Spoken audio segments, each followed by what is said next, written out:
जय श्री कृष्णा। राधे राधे साथियों। आज हम आपको होलिका व एलोजी की प्रेम कहानी की सुनाने जा रहे हैं। होलिका हिरण्यकश्यप की बहन थी और एलोजी पड़ोसी राज्य का राजकुमार था। वह एलोजी और होलिका एक दूसरे से पर मोहित थे और उनकी जोड़ी बहुत ही सुंदर लगती थी। होलिका व एलोजी की शादी फाल्गुन मास पूर्णिमा के दिन दोनों की माता पिता की सहमति से ही तय हुई थी। इस दिन होलिका की बारात आने वाली थी। उस दिन ही होलिका का भाई हिरण्यकश्यप एक योजना बनाता है और होलिका से कहता है कि बहन, वह प्रहलाद मेरा परम शत्रु है, वह मुझे भगवान नहीं मानता और इसलिए तुम प्रहलाद को अग्नि में लेकर के अग्नि में प्रवेश कर जाओ, जिससे मेरा शत्रु हमेशा के लिए ही समाप्त हो जाएगा।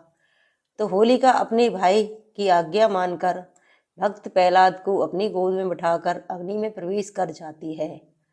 होलिका के पास एक ओढ़नी थी जो अग्निदेव ने अपनी तपस्या से प्रसन्न होकर होलिका को दी थी और कहा था कि आप इस ओढ़नी को ओढ़ करके अग्नि में प्रवेश करेंगी तो आप अग्नि में नहीं जलेंगी।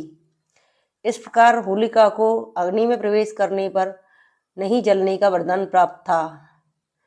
भक्त प्रहलाद विष्णु का परम भक्त था। वह अग्नि में प्रवेश करते ही भगवान विष्णु का नाम जप करने लगा।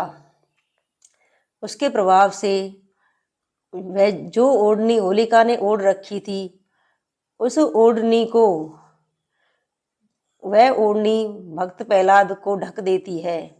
इसलिए अग्निदेव का वरदान विफल हो जाता है और होलिका जल जाती है। भक्त प्रहलाद बच जाते हैं। इसलिए ईश्वर के द्वारा दी गई शक्तियों का हमें कभी भी भूलकर दुरुपयोग नहीं करना चाहिए। उसी समय एलोजी उस नगर में बारात लेकर पहुंचते हैं तो होलिका की जलने की खबर सुनते हैं। वह उस स्थान पर पहुंचते हैं और होलिका की मृत्यु का शोक मनाते हैं, रोते हैं, बिलखते हैं, चिल्लाते हैं। वह रात भर कहते रहते हैं कि होलिका अब आएगी, होलिका अब आ जाएगी, लेकिन अग्नि ठंडी होने पर भी होलिका की राख लोटपोट हो जाते हैं। राख को अपने बदन पर लपेट लेते हैं और महीनों तक